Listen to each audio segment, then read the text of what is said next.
So one of the beautiful things about working in JavaScript is that you can go into a console and you can inspect things. Is there any way you can take some WebAssembly code and turn it back into the C or Rust from which it came to then see how a website works? So two aspects of this, very briefly. We do have a disassembler, is what we're calling it, that'll take the kind of like binary code itself and then actually turn it into a human-readable format. That's still kind of at the assembly level, so it's not super understandable. There's no mechanism for, since we don't know what language was compiled into WebAssembly, we couldn't really translate that up level, though we are and have added support for source maps. So as a developer, you'll be able to create that link. Sounds good to me. Oh wait, Nick has something. He wants to add. Yeah, so there is a subcharter that just got, I don't know what the verb for creation of a charter is, but there's a subcharter for debugging, and so there's basically a story for this, and for like things like C, C++, and Rust, it'll look very similar to Dwarf, and it might just be Dwarf with some extensions. But yeah, like I think both the Firefox DevTools and the Chrome DevTools will translate source maps for WebAssembly right now. And actually, it's like it's positional information, like location, not full scope chains or like evaluation. Yeah, and actually, now that I think of it, to add to that, there is a debugging. So the debugging charter. Right now, we just have source maps, but in the future, you'll have all sorts of other stuff, too. It should be like you can inspect everything in the exact same way that you can inspect JavaScript. That's the goal. How soon we get there, we'll see. Actually, that's why my question is, on the Google Chrome debugging experience, I will be able to do this debugging experience that I do in JavaScript, in C++, or in Rust. That was my question. That's the goal. It's not the reality yet, but that's the goal for sure. Yeah, I mean, we want to get to a place where you can write C++ code, you compile it, and you keep some kind of debug information. You load it up in DevTools, and it's transparent. You don't even know. It just looks like C++ code when you open up your DevTools, and you can inspect values directly, and it's easy to use in that way. And in fact, it should even have the same sorts of functionality that you expect from DevTools, like you can modify values and then continue in step and have it update properly. It should be transparent. We have a question over in the back. Hi. I was wondering if there were any plans to expose EGL commands, like specifically EGL commands that handle textures. So you're saying GL commands? Like EGL. What is, sorry, VGL? E. Oh, EGL. So like, we have someone who wants to respond there? Yeah, so I can't answer super well, but Emscripten has an EGL emulation layer in it. So Emscripten has an EGL emulation layer in it. So if you start with native code that uses EGL, so EGL, for context, is basically GL lets you render stuff. EGL is how you interact, how you get the stuff you're rendering in OpenGL to interact with the rest of the world. It has partial EGL emulation. It does not have like a fully complete EGL spec. It's all implemented in Emscripten. So like when you do your build, all of the stuff that's necessary to get EGL working is in there. None of it is in the browser. It's all emulated on top of the web APIs, interaction between WebGL and Canvas and so forth. So it's a partial EGL emulation. You can read in the Emscripten docs about like exactly what they have. I have no idea. I don't work on Emscripten, but I work with it. I work on the WebGL team at Chrome. And one more question is if there were any plans to allow like commands to run outside the sandbox if you're using something like the Electron, a client. So right now there are no plans, and there are no plans to expose any fundamental capabilities to WebAssembly that is not already available to JavaScript. We do not want WebAssembly to be some way for you to get access to additional things. The browser has a very well-functioning mechanism for giving access to additional things like permission prompts and so forth, and those should extend to WebAssembly in the same way. Hi, guys. I think the answer is that would be Electron's responsibility to add those APIs. Sorry. So I really like the presentation, and I think that like the Rust pack is like really cool tool. It, like over the presentation, I could see like I couldn't see how I can use it, but then like with Rust pack, I could see it. And the example with JavaScript, like why it's like reference, like sending object over sending values made sense because it don't control reference over the copying values. So I had a few questions, but over the presentation, like it all makes sense for me since I wanted to ask about Golang support, which you're planning, and I wanted to ask about. So the only question that's left is like, I could see like the loophole if you're using WebAssembly because you can bypass the cross-origin resource sharing if you make requests by skipping the by skipping JavaScript network requests, but rather making requests from Rust or from C code. That way, whether if you're gonna support WebAssembly that is not wrapped in JavaScript, are you gonna also respect the headers that are coming from the server in order to allow this security, not to allow the security flow? Yeah, so if I understand your question, you're saying you want to make sure that if you're using something like cores with JavaScript, you have certain restrictions. You would have the same restrictions in WebAssembly. Yes. Yeah, so again, it's sort of the idea with WebAssembly is that you don't have any additional functionality, but you also don't have any additional limitations. You should have the exact same limitations. So currently, you can't load a WebAssembly module separate from JavaScript. It doesn't really work that way. But even if we, in the future, got to a place where you could just load a WebAssembly module and there's no JavaScript wrapping, it would work the same way as JavaScript works currently. Okay.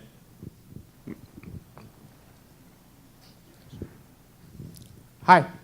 Hi. I have a question more related to looking at from the business perspective. I mean, all this WebAssembly thing looks great, but right now I have to maintain Backbone, React, Node, and Node.js, Java, whatever.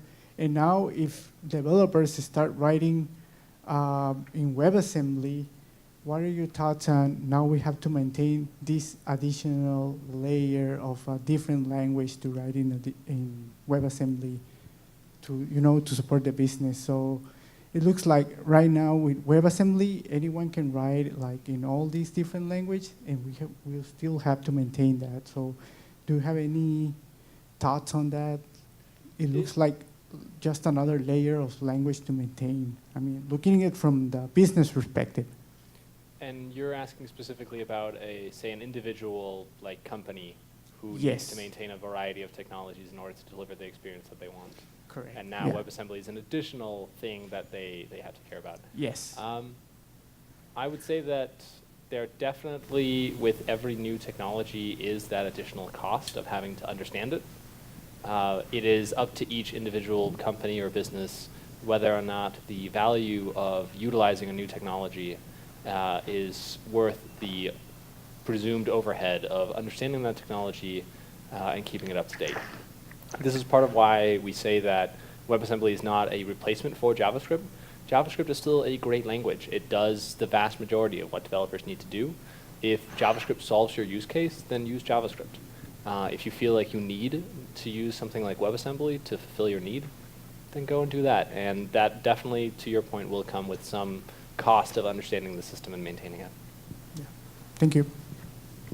I'd like to add a note to that is also like, yes, definitely do the cost benefit analysis. Like you have to do that.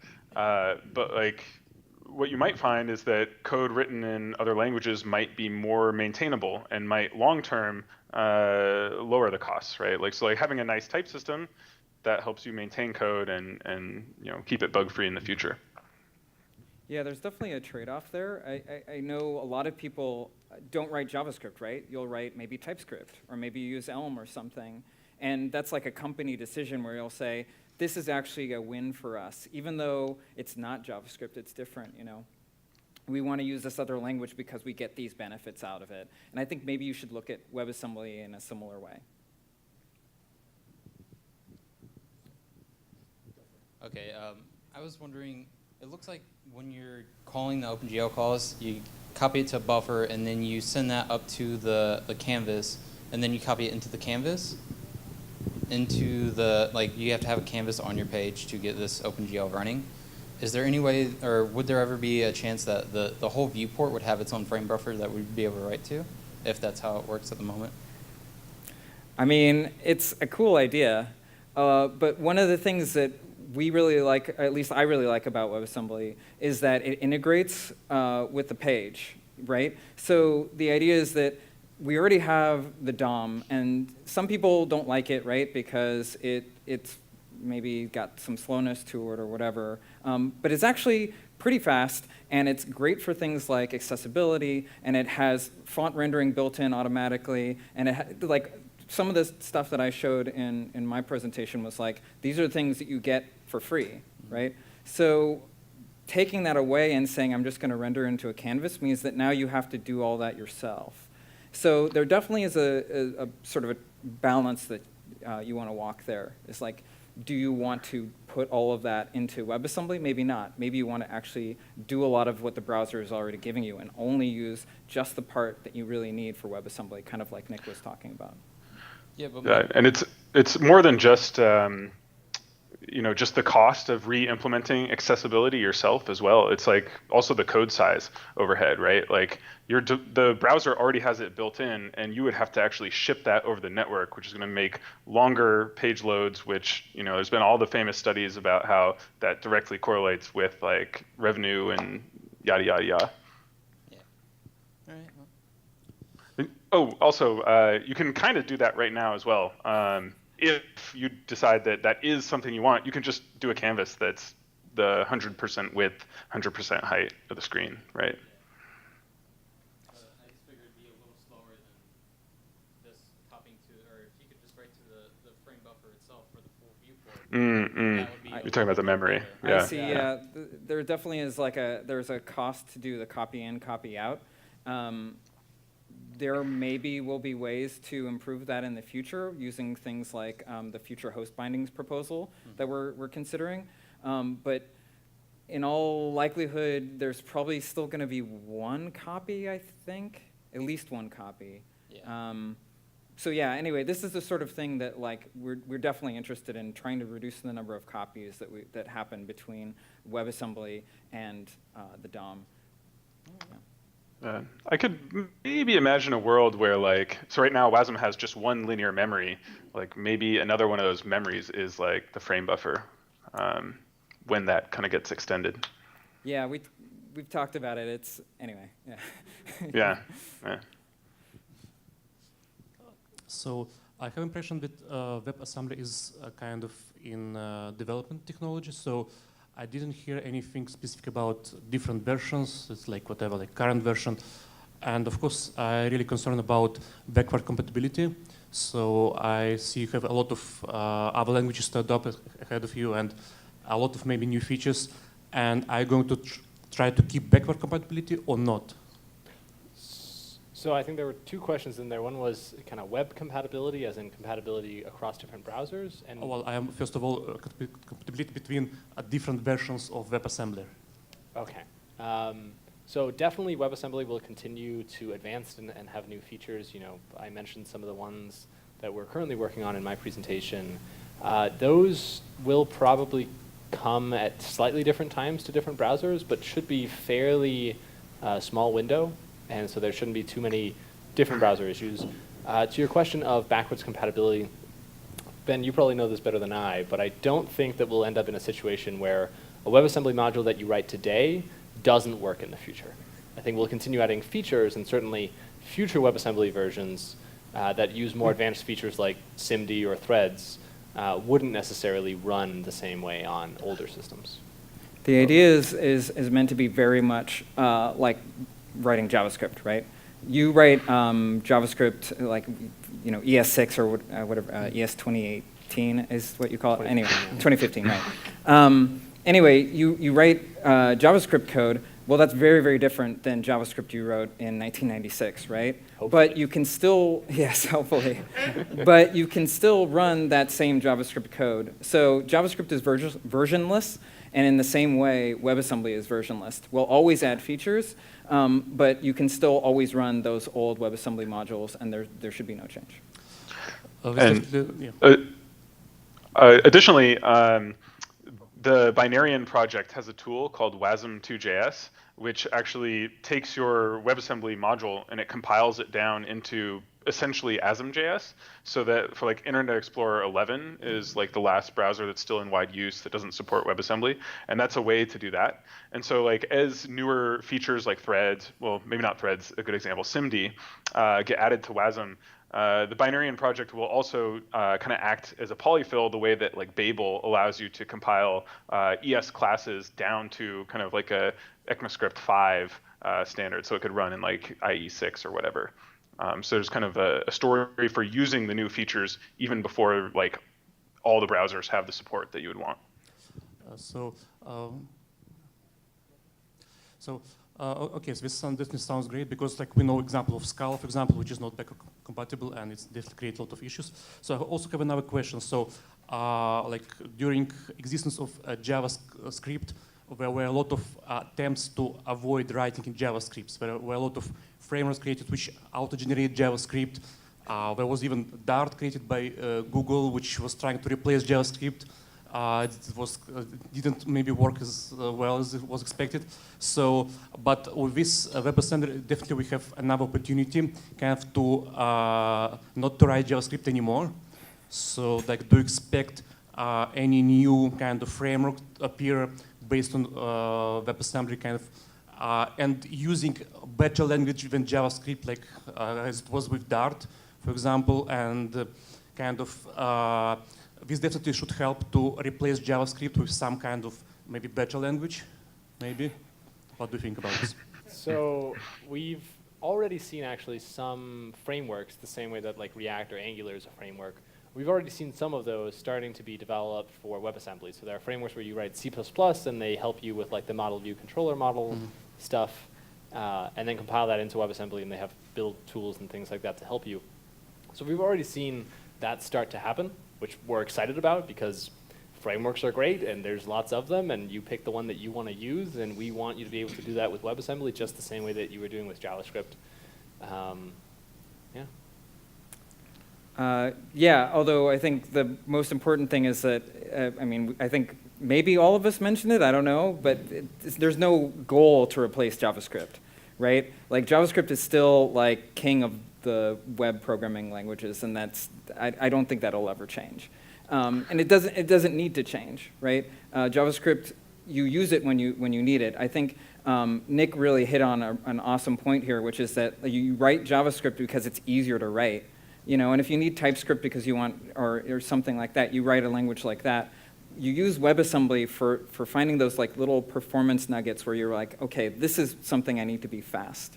And yeah, there are some other frameworks where you'd say like, well, I want all my code to be Go because I like writing Go, or we already have Go in our code base or whatever. That's maybe a different story, but you're not replacing JavaScript. You're just sort of like, you know, augmenting it. Hiding in a way. Hiding, maybe so. Yeah. I would also add, there's lots of like really big programs that have really benefited from like a low-level systems language and like a high-level scripting language kind of like paired together. So like almost every AAA game, like, you know, everyone uses Lua for scripting or like different things. Firefox itself is like the core is C++, but then like a lot of the UI is actually just JavaScript and HTML. Emacs, right? Like the core C for editing, and then, you know, everything else layered on top is Emacs Lisp. It's a good pattern that's very time tested. Great point. Okay, thank you. So one of the nice things about JavaScript is that you can run JavaScript alone by using Node.js. And so do you need a browser? Like let's say you were trying to train a machine learning model using Node.js and you wanted to optimize that with some C code. Could you do that, or do you need to be in a browser to use WebAssembly? You do not need to be within a browser to use WebAssembly. We have seen some uptake within the Node community, specifically to your question of people within Node, for example, replacing native modules with WASM equivalents. And that's great for Node for a variety of reasons. There's also a ton of other examples. The two big ones that we've seen so far is CDNs. So Cloudflare and Fastly, they're both investigating using WebAssembly because of some of their security properties. And they then interface with it just through a C API that they create. We've also seen WebAssembly get heavily adopted by blockchain. Fun fact, we have lost 2 of our Chrome team members in the last couple of months to blockchain startups. Luckily, there are plenty of people who want to work on WebAssembly, but yes, that is definitely another kind of sector that is eager to embrace it that's completely outside the browser. Oh, sorry, go ahead, Nick. Thanks. So there's also a pretty cool like experimental OS project called Nebulit that is basically, I forget the name of the person who did it. They're like, what if we just stopped having memory protection and just use WASM.js and like that stuff, right? And it's like basically that with WASM. And then people are exploring like, Linux already has eBPF, right? So it has this whole JIT in the kernel. And that language is kind of just like ad hoc and, it came out of nowhere. Whereas WASM is like, has nice soundness properties and like is actually proven, whatever. So people are like, what if we added kernel modules to run WASM in ring 0 in Linux, whatever, right? Just like all this cool stuff of running WASM in places you didn't expect. Yeah, I think the thing, so from the start, when we started working on WebAssembly, we were like, okay, this is a really cool thing for the web, obviously, right? Because we can take this portable executable code and we can run it in a sandboxed way and that we can trust. And even then, we knew like portable executable code is something that people care about outside of the web too. We've seen it all over the place. And because we have these properties like Nick talked about, a lot of people are like, wow, WebAssembly is perfect for this random use case that we've never even heard of. And people just keep coming and finding it and saying, yeah, this is exactly what we wanted. So yeah, there's plenty of examples of this. And actually, just to give some other examples of standalone WebAssembly engines, there's one called WAVM, W-A-V-M, that's written by a person, Andrew Schedeker, who is very involved with the community group. There's a recent one called Perlin, I believe, Perlin Life. That's a blockchain group. There's one called WASM JIT. That's the one that Nick was talking about, where they actually are trying to run WASM code in the kernel. So there's many people who are interested in this sort of thing, and I think there will be more. Hi. So I have a question about the Rust presentation. There was an example there where Rust was getting references or taking ownership of DOM objects and keeping a list of it.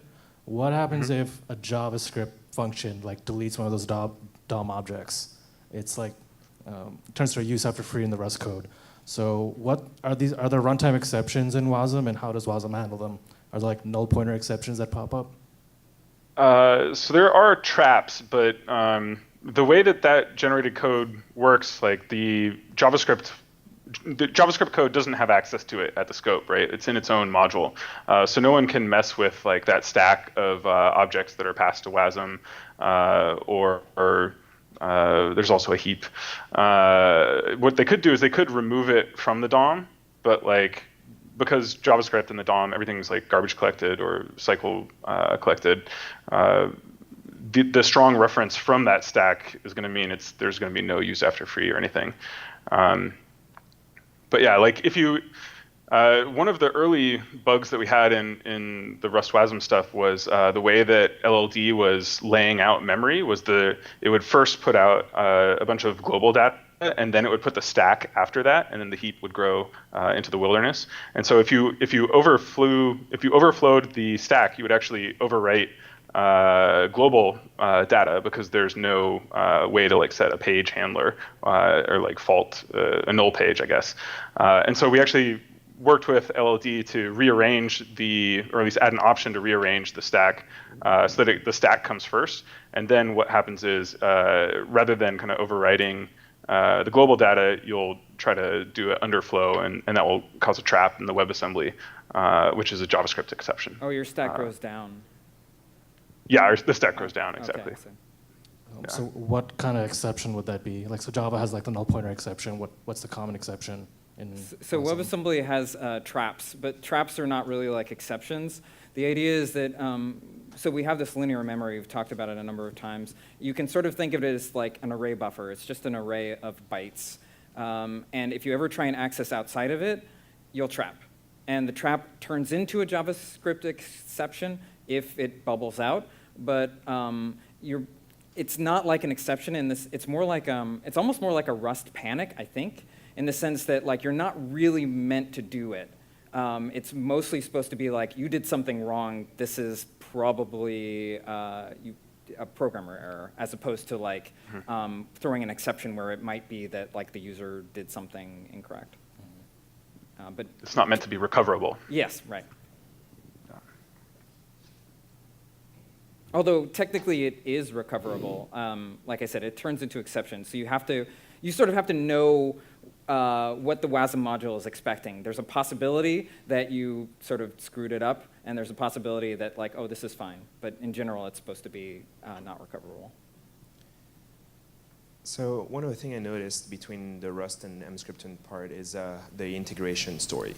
It looks like Rust is really focused on being able to load a module, where Emscripten, it basically looked like a bunch of globals being dumped on your window. Is there any work on Emscripten to get closer to what Rust is doing? Yeah, definitely. I think Emscripten is a pretty old project. It's from 2010, I think, originally. And at first, it was very much just about, like, I have this big pile of C++ code, and I want to run it on the web. And it turns out that a lot of people want that, right? There's a lot of really useful use cases. But more recently, I think we've found that people want to do stuff more like what Russ has described, where you sort of like have just a little chunk of this code that's something else. And so Emscripten is sort of slowly moving in that direction. And so I think we're finding that like being able to compile into ES modules is features that are being added. More features for EM bind, or maybe even like actually using something very similar to WASM bind gen in C++ is a direction that we'll move in. So it's something that we're definitely interested in sort of pushing that direction, but Rust has sort of the benefit of saying, well, you know, we can start from scratch and do it the way that we think is right. I don't, please add to that if you have anything, Nick. That sounds perfect, yeah. And I guess I would say it's nice because everybody's in contact with each other and in contact with like the standards bodies, and so there's a lot of like virtuous cycles going around here, yeah. Yeah, I mean, I'll jump on that, just add that one of the best things that I've experienced joining the WebAssembly group and all the efforts is the amount of cross-browser collaboration. I think that's something that really sets WebAssembly apart, is like all the browsers coming together and really actively collaborating on this one project. Yeah, I mean, you mentioned at some point like WASM is really great when WebAssembly is great when you can go optimize a piece of your code, and doing it at the library module level is what would make more sense. Yeah. Talking about that, once you start having multiple libraries that you come and import that have been compiled separately, and you bind them at the JavaScript layer, I suppose, especially in Rust, each library is going to have its own memory map and so on. Well, first I hope that you can actually have that. And then how do you end up optimizing calls between the two libraries? Do you have to unmarshal and remarshal everything? Or is there any stories about optimizing that in the future? I mean, the design space is pretty big, right? Like you can compile them together, kind of do the equivalent of like static linking on native code and have one module, or you could do multiple and kind of have them isolated. You can do the equivalent of like load time shared linking, or like also DL open. Like the possibilities, there's just a lot of them. And so like part of that is like the more isolation you have, the more copying you're gonna kind of end up doing. Yeah, and that's the trade-off, right? Like, because if you're just sharing everything, then like you're not really isolated because someone could mess with your allocator and do a double free or something, and all of a sudden your module gets kind of screwed over by that bug. Yeah, when I talked to some, I think it was Alex Crichton from the Rust team, the way he sort of described it was like, yeah, it's tricky. Like, where do you divide that line?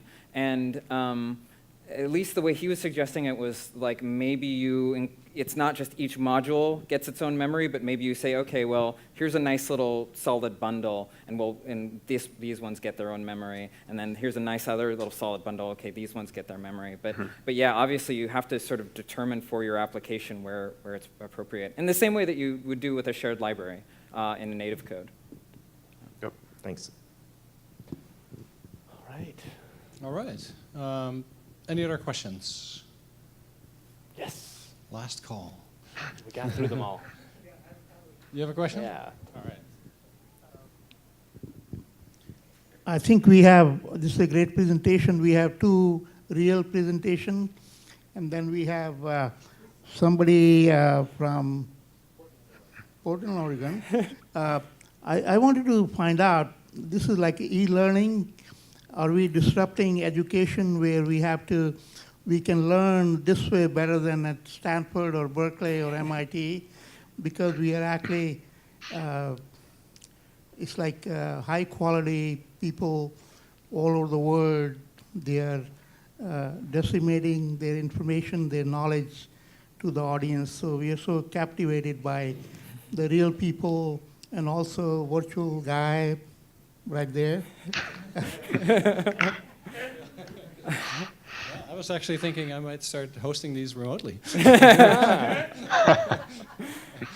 Yeah, I think it's really cool. I mean, obviously, I don't think a format like this could replace like actual courses, having that day to day. But I think the thing that I really like about this sort of thing is you can give people a taste of an idea, and then they can come. Like, I love when people come up to me and they say like, "Oh, here's what I was thinking. How does WebAssembly fit in like, here?" Here, I have a question. Like, let me talk to you about this thing. Like, thank you to all the people who've come up to us and like asked those questions. I think that's been a great part of this event. And just to go off of your point of having Nick be virtual, when we started organizing this thing, I got really excited about including Mozilla in this conversation to kind of speak to that like cross-browser initiative aspect of WebAssembly. And Nick, thank you for being willing to join us remotely, because I think shout out to the AV people. Like, you're the real heroes today. True that. So I think we have one more question. Yes, so you mentioned like, there are some problems with languages which have garbage collection, like Java. So like, can you expect to have Java in your list at some near future, or like? Time will tell. Depends on to what extent. Certainly having experimental and kind of playground support for a lot of these languages like Go and Kotlin is something that we basically have today. At what point those become kind of true production grade application to be used by every web user, I think that will probably be a little bit longer. So I will say that when we first did our public sort of launch, what did we call that? The MVP on all the different browsers. There was an alternate Java engine that actually didn't run Java code, but it was like the compiled Java bytecode that a person had written. I wish I could remember the name of it. And they ported that to WebAssembly, and you could just run it. Now, there were limitations, obviously, because of garbage collection, but a lot of the stuff was there. And I think that's kind of where we're at right now, is that there's a lot of these languages that will work. Like, you could compile Python to WebAssembly and it would work. And you can compile, and people have, and Lua and so on. Literally all of them. And the trick is that they work, but there's some clunkiness, like what you saw with Rust, where you have to do this sort of manual free, right? And that's because you're not really sharing the garbage collector. You have to sort of coordinate between the languages. what we're hoping is that when we add new features, like there's a managed objects, sometimes called garbage collection feature that we're working on in WebAssembly. I think when we add features like that, hopefully, if we do it right, languages that do have a garbage collection will be able to use it, and these sorts of things just disappear, and it's much more easy to use. Okay, great. Thank you. All right. Any final questions? All right. Well, let's have a big round of applause for all of our speakers.